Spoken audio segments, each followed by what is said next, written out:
അമ്മയുടെ പ്രത്യക്ഷീകരണത്തിന് സാക്ഷിയാക്കിയതിന് ആദ്യം തന്നെ അമ്മയ്ക്കും തിരുകുമാരനും കോടാനുകൂടി നന്ദി പറയുന്നു. എൻ്റെ പേര് പ്രമദ.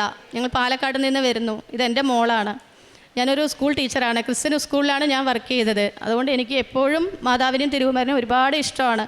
ഞാൻ കൃപാസനത്തെക്കുറിച്ച് അറിഞ്ഞത് ആ സ്കൂളിൽ അനിത സിസ്റ്ററിലൂടെയാണ്. ഞാൻ സിസ്റ്ററോട് എല്ലാം ഷെയർ ചെയ്യായിരുന്നു. എല്ലാ സങ്കടങ്ങളും എല്ലാം ഞാൻ ഷെയർ ചെയ്യായിരുന്നു. അപ്പോൾ ഞങ്ങൾക്ക് ഒരു കൊച്ചു വീടാണുള്ളത്. അപ്പോൾ വീടിനെക്കുറിച്ച് എനിക്ക് വീടൊന്നും അധികം ആയിട്ടില്ല. അപ്പോൾ സിസ്റ്റർ പറഞ്ഞു, മോളെ കൃപാസനത്ത് പോയി ഒന്ന് പ്രാർത്ഥിച്ചിട്ട് വരൂ എന്നോട് പറഞ്ഞു. അത് മാർച്ച് മാസത്തിലായിരുന്നു എന്നോട് പറഞ്ഞത്. അന്ന് തുടങ്ങി ഞാൻ യൂട്യൂബിലെ സാക്ഷ്യങ്ങൾ എനിക്ക് സിസ്റ്റർ അയച്ചു തരുമായിരുന്നു. ഞാനത് എല്ലാ ദിവസവും സാക്ഷ്യങ്ങൾ കേൾക്കും. പിന്നെ ഡെയിലി ബ്രെഡ് കേൾക്കും. ഈ ഡെയിലി ബ്രെഡ് അച്ഛൻ്റെ കേൾക്കുമ്പോൾ സത്യം പറഞ്ഞാൽ എന്നോട് സംസാരിക്കുന്ന പോലെ എനിക്ക് ഫീൽ ചെയ്തത്. ആ മാർച്ച് മാസം തുടങ്ങി എനിക്ക് എത്രയും പെട്ടെന്ന് ഇവിടെ കൃപാസനത്ത് എത്തണമെന്ന് വലിയൊരു ആഗ്രഹമായിരുന്നു. അതിൻ്റെ ഇടയിൽ എനിക്കൊരു സ്വപ്നം കണ്ടു. ഞാൻ ഇവിടെ അച്ഛൻ്റെ ധ്യാനത്തിൽ ക്ലാസ് കൂടുമായിരുന്നു. അപ്പം തന്നെ ഞാൻ ഉറച്ചു, മാതാവ് എന്നെ ഞങ്ങളുടെ കുടുംബത്തിൽ വന്ന് ഇടപെടാൻ തുടങ്ങിയെന്ന് ഞാൻ വളരെ ഭയങ്കര വിശ്വാസമായി. എനിക്ക് എത്രയും പെട്ടെന്ന് എത്തണമെന്ന് ഞാൻ പിന്നെ വിശ്വസിച്ചു. പിന്നെ ഞങ്ങളുടെ കൊച്ചു വീടിന് ആ ഒരു 3 സെൻറ്റ് സ്ഥലത്തിലാണ് ഞങ്ങൾ വീട് വെച്ചിരിക്കുന്നത്. ഒരു വളരെ കുഞ്ഞു വീടാണ്, ഷീറ്റിട്ട വീട്. മഴയൊക്കെ പെയ്തു കഴിഞ്ഞാൽ വീട്ടിലുള്ളിൽ വെള്ളമൊക്കെ നിറഞ്ഞ് ഞങ്ങൾ ആ സമയത്തൊക്കെ എഴുന്നേറ്റ് ഇരിക്കാറുണ്ട്. മനസ്സമാധാനമായിട്ട് ഞങ്ങൾ ഉറങ്ങിയിട്ട് വർഷങ്ങളായിട്ടുണ്ട്. അപ്പോൾ ആ വിഷമമൊക്കെ സിസ്റ്റർ പറഞ്ഞപ്പോഴാണ് ഇങ്ങനെ എന്നോട് പറഞ്ഞത്. അപ്പോൾ ഞങ്ങൾ പൈസയോ ബാങ്ക് ബാലൻസോ അങ്ങനെ വേറെ സ്ഥലമോ വിൽക്കാനോ ഒന്നും ഞങ്ങളുടെ കയ്യിലില്ല. ആ കൊച്ചു വീട്ടിൽ തന്നെയായിരുന്നു ഞങ്ങൾ താമസം. അപ്പോൾ ഓരോ മഴക്കാലത്തും ഞങ്ങൾ ആലോചിക്കുമായിരുന്നു, മാതാവേ ഇതെല്ലാം കാണുന്നുണ്ടല്ലോ, അപ്പോൾ അടുത്ത മഴയ്ക്കെങ്കിലും ഞങ്ങൾക്കൊരു വീട് കിട്ടുമോ എന്ന് ഞങ്ങളിങ്ങനെ മനസ്സിൽ പറയും. പക്ഷെ ഞാൻ പുറത്തൊന്നും പറയില്ല വിഷമം. ആ സിസ്റ്ററോടും പറയും, ദൈവത്തോടും പറയും. അപ്പോൾ അത് എപ്പോഴായാലും കാണുമല്ലോ. പിന്നെ മക്കളുടെ പഠിപ്പ്, ആ കാര്യങ്ങളൊക്കെ നടന്നിട്ട് നമ്മൾക്ക് വീട് കെട്ടാനാവുള്ളൂ എന്നാണ് ഞങ്ങൾ വിചാരിച്ചിരുന്നത്. പക്ഷേ ഈ ധ്യാനം സാക്ഷ്യങ്ങൾ കേട്ടപ്പോൾ തുടങ്ങി മാതാവ് ഞങ്ങളോട് വന്നിട്ട്, മോളെ വീട് പണി തുടങ്ങിക്കോളൂ എന്ന് ഞങ്ങൾക്ക് ധൈര്യം തന്ന് 1 ലക്ഷം രൂപ ഞങ്ങൾ കടം വാങ്ങി തുടങ്ങിയ ആൾക്കാരാണ്. പറഞ്ഞാൽ വിശ്വാസമാവുമെന്ന് എനിക്കറിയില്ല. 1 ലക്ഷം രൂപ കടം വാങ്ങി തുടങ്ങിയ വീട് പണി ഞങ്ങൾ തുടങ്ങി വെച്ചതാണ്. എന്നിട്ട് തറപ്പണി വരെ കഴിഞ്ഞിട്ട് ഞങ്ങൾ ഓഗസ്റ്റ് 23-ാം തീയതി ഇവിടെ നേരിട്ട് വരികയുണ്ടായിട്ട് ഉടമ്പടി എടുത്തു. ഓഗസ്റ്റ് 23-നാണ് എനിക്ക് കൃപാസനത്ത് വരാൻ സാധിച്ചത്. അവിടെ വന്ന് ഉടമ്പടി വസ്തുക്കളുമായി വീട്ടിൽ പോയി ആ തറയിൽ ഞങ്ങൾ ഉടമ്പടി വസ്തുക്കളൊക്കെ ഇട്ട് പ്രാർത്ഥിച്ച് രണ്ടാമത്തെ പുതുക്കലിന് തന്നെ 23 ലക്ഷത്തിൻ്റെ വീടാണ് ഞങ്ങൾക്ക് മാതാവ് നേരിട്ട് വന്ന് പണിത് തന്നത്. അത് ഞങ്ങൾക്ക് വലിയൊരു അഭിമാനം പോലെ. ഞങ്ങൾ വാടക വീട്ടിലാണ് താമസിച്ചത്. ഇരിക്കുന്ന വീട് പൊളിച്ചിട്ടാണ് ഞങ്ങൾക്ക് വാടക വീട് താമസിച്ചിട്ടാണ് വീട് പണി തുടങ്ങിയത്. 1 ലക്ഷം കടം വാങ്ങിയിട്ട്. അപ്പോൾ എല്ലാവരും പറഞ്ഞു, എന്തിനാ ഈ പൈസ ഇല്ലാതെ നിങ്ങൾ കടം വാങ്ങി വാടക വീട്ടിൽ താമസിച്ച് വീട് പണിയെന്ന് ചോദിച്ചു. പക്ഷേ എനിക്കൊരു ടെൻഷനോ ഒന്നും എനിക്ക് തോന്നിയിട്ടുണ്ടായിരുന്നില്ല. കാരണം മാതാവാണ് എനിക്ക് തോന്നിച്ചത്. പൊതുവേ ഞങ്ങൾക്ക് കടം വാങ്ങാൻ ലോൺ എടുത്ത് വീട് കെട്ടാൻ പേടിയായിരുന്നു. പക്ഷേ ഇതിനെക്കുറിച്ച് അറിഞ്ഞതിന് ശേഷം എൻ്റെ പേടി എവിടെ പോയി എന്ന് എനിക്കറിയില്ല. അപ്പോൾ അതൊന്നും കാര്യമില്ല, നമ്മൾക്ക് തുടങ്ങാം, ആരെന്തോ പറയട്ടെ, നമ്മൾക്ക് മാതാവ് കൂടെയുണ്ട് എന്ന് പറഞ്ഞിട്ട് കടം വാങ്ങിയ വീടാണ്. വാടകയ്ക്ക് ഞങ്ങൾ 8 മാസം 9 മാസമേ താമസിച്ചിരുന്നുള്ളൂ. 23 ലക്ഷത്തിൻ്റെ വീട് ഞങ്ങൾ പണിത് മാതാവ് നേരിട്ട് വന്ന് പറഞ്ഞു. ഞാൻ ഇടയ്ക്ക് നിന്നിട്ട് എൻ്റെ സിസ്റ്ററോട് പറയും, സിസ്റ്റർ ഞങ്ങൾക്ക് പൈസ എവിടെ നിന്ന് വന്നു എന്ന് ഞങ്ങൾക്കറിയില്ല, മോളെ നീ ടെൻഷൻ അടിക്കേണ്ട, മാതാവാണ് ഒപ്പം നിന്ന് നിങ്ങൾക്ക് വീട് പണിത് തന്നിരുന്നത്, അതിൽ ഒരു സംശയവും വേണ്ട. ഞങ്ങളും പറയും, എല്ലാവരും പറയും, നിങ്ങൾ അപ്പം ലോൺ എടുത്തിട്ടാണോ വീട് കെട്ടിയത്, പൈസയൊന്നും ഇല്ലയെന്ന് പറഞ്ഞല്ലോ, പിന്നെ എങ്ങനെ ഇത്ര പെട്ടെന്ന് നിങ്ങൾക്ക് വീടായി എന്ന് പറയും.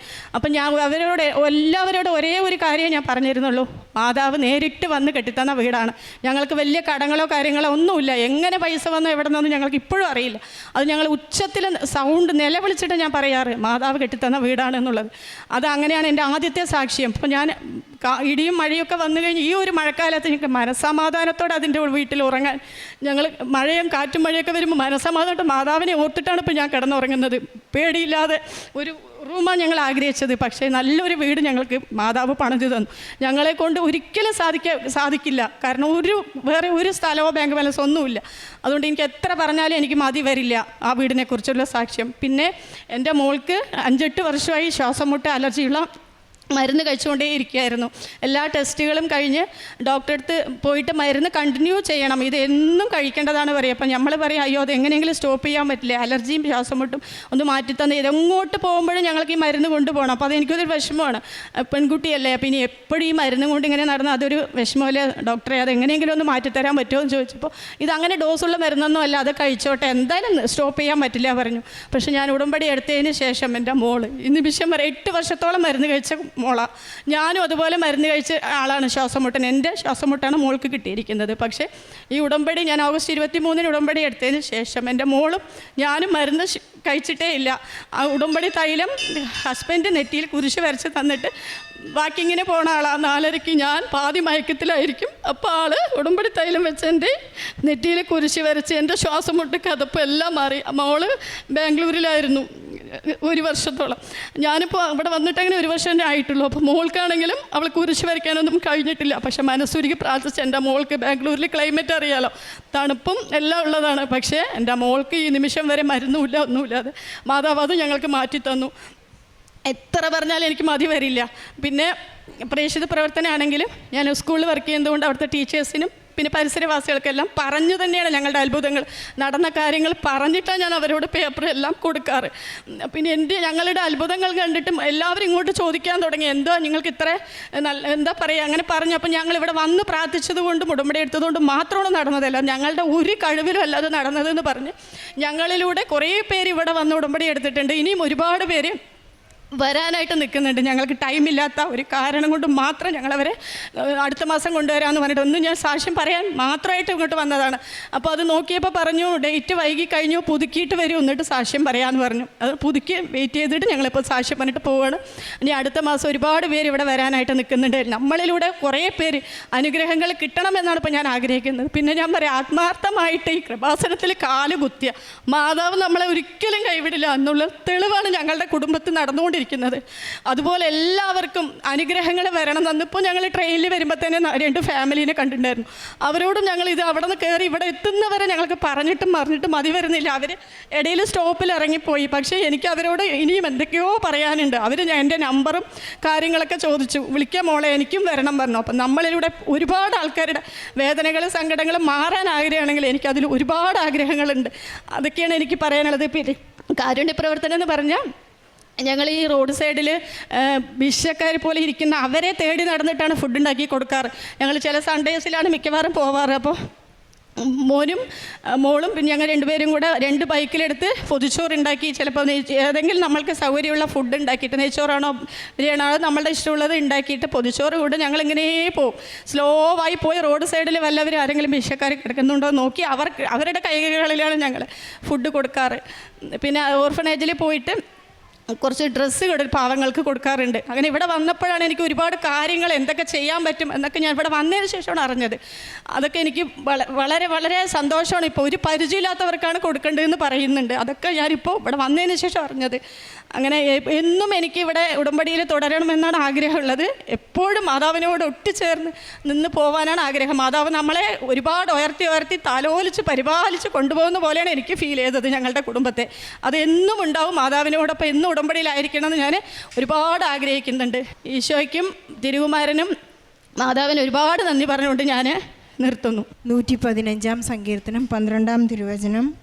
കർത്താവിന് നമ്മെക്കുറിച്ച് വിചാരമുണ്ട്, അവിടുന്ന് നമ്മെ അനുഗ്രഹിക്കും. അവിടുന്ന് ഇസ്രായേൽ ഭവനത്തെ ആശീർവദിക്കും, അഹ്റോൻ്റെ ഭവനത്തെ അനുഗ്രഹിക്കും. ദൈവം നമുക്ക് നൽകുന്ന വലിയ വാഗ്ദാനമാണത്. അവിടുന്ന് നമ്മെ അനുഗ്രഹിക്കും, അഹ്റോൻ്റെ കുടുംബത്തെ എന്നുപോലെ നമ്മെ അനുഗ്രഹിക്കുമെന്ന് അവിടുന്ന് അരുളി ചെയ്യുകയാണ്. അഹ്റോൻ്റെ പ്രത്യേകത തൻ്റെ ഉണങ്ങിയ വടി ഒരു സ്പിരിച്വൽ യുദ്ധം, ഇസ്രായേൽക്കാരുടെ ഇടയിൽ സ്പിരിച്വൽ വഴക്ക്, ആധ്യാത്മിക വഴക്ക്, പിണക്കം ഇസ്രായേൽക്കാരുടെ ഇടയിൽ ഉണ്ടായപ്പോൾ മോശ പറഞ്ഞു, നിങ്ങളുടെ 12 പേരെ തിരഞ്ഞെടുത്തുകൊണ്ട് നിങ്ങൾ ഓരോ വടി, ഉണങ്ങിയ വടിയെടുത്ത് അതിൽ നിങ്ങളുടെ പേരെഴുതി കൊണ്ടുവരിക എന്ന്. കുറച്ച് സമയത്തിന് ശേഷം അഹ്റോൻ്റെ വടി മാത്രം പൂത്ത് തളിർത്ത് പച്ചയായി ബദാം ഫലങ്ങൾ ചൂടി നിൽക്കുന്ന ഒരു സംഭവം നാം പഴയ നിയമത്തിൽ പുറപ്പാടിൻ്റെ പുസ്തകത്തിൽ വായിക്കുന്നുണ്ട്. ഇതാണ് അഹ്റോൻ്റെ കുടുംബത്തെ അനുഗ്രഹിച്ചതെന്നപോലെ നിങ്ങളുടെയും കുടുംബത്തെ അനുഗ്രഹിക്കുമെന്ന് പറയുന്നത്. നാം എപ്പോഴെല്ലാം ചിന്തിക്കുന്നുവോ എൻ്റെ ജീവിതത്തിൽ ഇനി ഒന്നും തന്നെ പച്ച പിടിച്ച് വരാനില്ല എന്ന് ചിന്തിക്കുമ്പോഴാണ് പരിശുദ്ധ അമ്മ നമ്മോട് പറയുന്നത് അവൻ പറയുന്നത് പോലെ ചെയ്യുക എന്ന്. വീഞ്ഞ് നഷ്ടപ്പെട്ട ഒരു കല്യാണ വിരുന്നിലേക്കാണ് പരിശുദ്ധ അമ്മ പറയുന്നത് അവൻ പറയുന്നത് പോലെ ചെയ്യുക എന്ന്.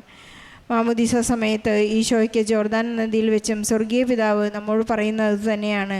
ലിസൺ ടു ഹിം, അവനെ കേൾക്കുക എന്നാണ് പറയുന്നത്. പരിശുദ്ധ അമ്മയും ദൈവപിതാവ് നമ്മോട് പറയുന്ന ഒരൊറ്റ കാര്യമാണ്, അവൻ പറയുന്നത് പോലെ ചെയ്യുക, അവനെ ശ്രവിക്കുക. പ്രമദ എന്ന ഈ അമ്മയുടെ ഒരു വലിയ സങ്കടമായിരുന്നു അവർക്ക് വീടില്ല എന്നുള്ളത്. അവരുടെ വീടിൻ്റെ അവസ്ഥയെക്കുറിച്ച് പ്രമദ ഏറ്റു പറയുകയായിരുന്നു. താൻ പഠിപ്പിച്ചുകൊണ്ടിരിക്കുന്ന സ്കൂളിലെ സിസ്റ്റർ പറഞ്ഞതനുസരിച്ച് ഇവിടെ വന്ന് ഉടമ്പടിയെടുത്ത് സമയച്ചുരുക്കത്തിൻ്റെ അമ്മ 2 മാസത്തിനകം 1,00,000 രൂപ കടം വാങ്ങി തുടങ്ങിയ വീട് 23 ലക്ഷത്തിൽ ഒരു വലിയ വീട് അവർക്ക് നൽകിയെന്ന് പരിശുദ്ധ അമ്മയുടെ മധ്യസ്ഥതയിൽ ഈശോയ്ക്ക് നന്ദി പറഞ്ഞുകൊണ്ട് ഇന്ന് പ്രമദ ഇവിടെ ഏറ്റുപറയുകയാണ്. നമ്മുടെ സാധ്യതകൾ എന്തുമാത്രമുണ്ടോ എന്ന് നോക്കുമ്പോൾ അത് 0 ആണ്. ഞാൻ ഈശോയ്ക്ക് എന്തുമാത്രം കൊടുത്തു എന്നതിൻ്റെ അളവിനനുസരിച്ചാണ് അമർത്തി കുലുക്കി നിറച്ചളന്ന് നമ്മുടെ മടിയിലേക്ക് ഈശോ ഇട്ട് തരുന്നത്. അതിനുവേണ്ടി പരിശുദ്ധ അമ്മയാണ് നമുക്ക് വേണ്ടി മാധ്യസ്ഥം ഉപേക്ഷിക്കുന്നത്. ഇവൾക്ക് കൊടുത്താൽ അത് തിരിച്ചു കൊടുക്കും, ദൈവത്തിന് ഇവളെ കൊണ്ട് പ്രയോജനമുണ്ടാകും എന്നുള്ള വലിയൊരു തീരുമാനമാണ് ദൈവത്തിന് നമ്മെക്കുറിച്ചുള്ളത്. ഞാൻ ബഹുമാനപ്പെട്ട ജോസഫ് അച്ഛൻ നമ്മോട് എപ്പോഴും പറയാറുണ്ട്, ദൈവത്തോടൊപ്പം ജീവിക്കുക എന്നുള്ളതൊരു വലിയ തീരുമാനമാണെന്ന്. യോഹന്നാൻ്റെ സുവിശേഷം 15-ാം അധ്യായത്തിൽ എൻ്റെ സ്നേഹത്തിൽ നിങ്ങൾ നിലനിൽക്കുക എന്ന് യോഹന്നാൻ സ്ലേഹ നമ്മെ ഓർമ്മിപ്പിക്കുന്നുണ്ട്. കാരണം അവിടുത്തെ സ്നേഹത്തിൽ നിലനിൽക്കുമ്പോൾ നമ്മെ വെട്ടി ഒരുക്കുകയും നമുക്ക് ശാഖകൾ പുറപ്പെടുവിച്ച് കൂടുതൽ ഫലം പുറപ്പെടുവിക്കാൻ സാധിക്കുകയും ചെയ്യും. അത് ഈശോയോട് കൂടെ നിലനിൽക്കുമ്പോൾ മാത്രമാണ്. അതുപോലെ തന്നെ മകളുടെയും അമ്മയുടെയും ശ്വാസം മുട്ടലിനെ കുറിച്ച് അമ്മ പറയുകയുണ്ടായി. 8 വർഷക്കാലമായിട്ടുണ്ടായിരുന്ന മകളുടെ ശ്വാസം മുട്ടൽ ഇവിടെ ഒന്ന് ഉടമ്പടി പ്രാർത്ഥിച്ച് നിയോഗം വെച്ച് പ്രാർത്ഥിച്ച് അവർ നേർച്ച വസ്തുക്കൾ ഉപയോഗിച്ച് വളരെ പെട്ടെന്നാണ് അവർക്ക് ആ സുഖത്തിൽ നിന്ന് 2 പേർക്കും സൗഖ്യം ലഭിച്ചതെന്നുകൂടി ഏറ്റു പറയുന്നു. നമ്മുടെ എല്ലാ അസാധ്യതകളെയും ഈശോയ്ക്ക് സമർപ്പിക്കാം. പരിശുദ്ധ അമ്മ നമുക്ക് ഗ്രീൻ സിഗ്നൽ കൊടുത്ത് ഈശോ നമുക്ക് സൗഖ്യവും സമാധാനവും എല്ലാം നമുക്ക് നൽകുമെന്ന് ഉറച്ച് വിശ്വസിക്കാവുന്ന വലിയ ശാശ്വതമായ ഒരു പ്രാർത്ഥനയാണ്. ശാശ്വതമായ ഉടമ്പടി എന്ന് ഈശോ പറയുമ്പോൾ അത് നമ്മെ നിത്യതയോളം അവിടുത്തെ പക്കലേക്ക് നമ്മെ കൊണ്ടുപോവുകയും ചെയ്യുന്നു.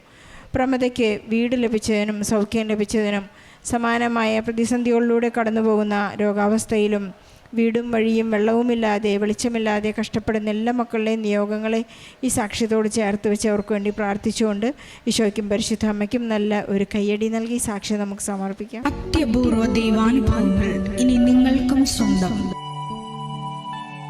ഈ യൂട്യൂബ് ചാനൽ ഇതുവരെ സബ്സ്ക്രൈബ് ചെയ്തിട്ടില്ലെങ്കിൽ ഇപ്പോൾ തന്നെ സബ്സ്ക്രൈബ് ചെയ്യുക. ഈ വീഡിയോ ഇപ്പോൾ തന്നെ നിങ്ങളുടെ സുഹൃത്തുക്കൾക്ക് ഷെയർ ചെയ്തുകൊണ്ട് കർത്താവിൻ്റെ പ്രേക്ഷിതരാകുക.